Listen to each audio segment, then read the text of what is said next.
আসানসোলে বন্ধ ঘিরে উত্তেজনা। বন্ধের সময় রাস্তায় বাম বিরোধিতায় তৃণমূল কংগ্রেস। বচসা থেকে দফায় দফায় সংঘর্ষের পরিস্থিতি। ট্রাক্টরের চাকায় নিচে শুয়ে বিক্ষোভ দেখাতে গিয়ে আহত এক বাম সমর্থক। আহত সিপিএমের রাজ্য কমিটির নেতা পার্থ মুখোপাধ্যায়। বাম সংগঠনের নেতৃত্বরা গাড়ি আটকানোর চেষ্টা করলে পাল্টা প্রতিবাদ জানায় তৃণমূলের শ্রমিক সংগঠন। পুলিশের হস্তক্ষেপে পরিস্থিতি নিয়ন্ত্রণে আসে।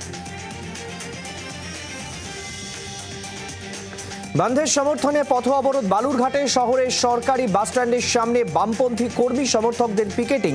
অবরোধ করা হয় বালুরঘাট মালদা রাজ্য সড়ক। আটকে পড়ে দূরপাল্লার একাধিক বাস। পুলিশি তৎপরতায় ছেড়ে দেওয়া হয় বাসগুলিকে। ঘটনায় এক বাম কর্মীকে আটক করে পুলিশ। মোতায়েন করা হয় র্যাব।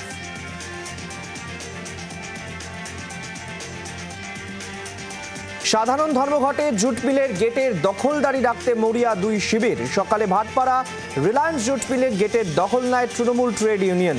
পাল্টা মিলের গেট দখলে মরিয়া ছিল সিটু। অশান্তি এড়াতে মোতায়েন ছিল পুলিশ।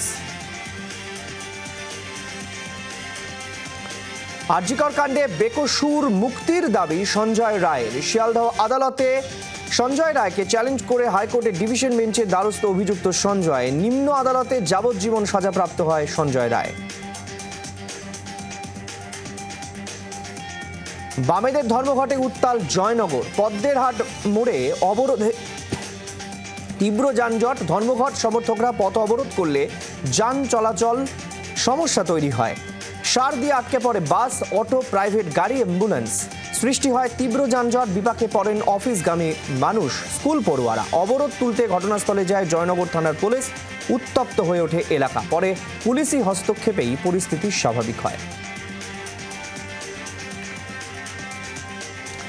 ফের আরিয়াদহে জয়ন্ত সিংহের ত্রাস। যুবককে জয়ন্তর নাম নিয়ে ইট বাঁশ দিয়ে মারধরের অভিযোগ জয়ন্ত সিংহের ভাইয়ের বিরুদ্ধে।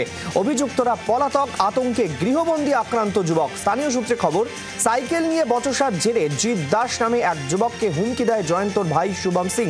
ক্ষমা চেয়েও মেলেনি নিস্তার। ওই যুবককে বেধড়ক মারধর করে মাথা ফাটিয়ে দেওয়ার অভিযোগ শুভম এবং তার অনুগামীদের বিরুদ্ধে।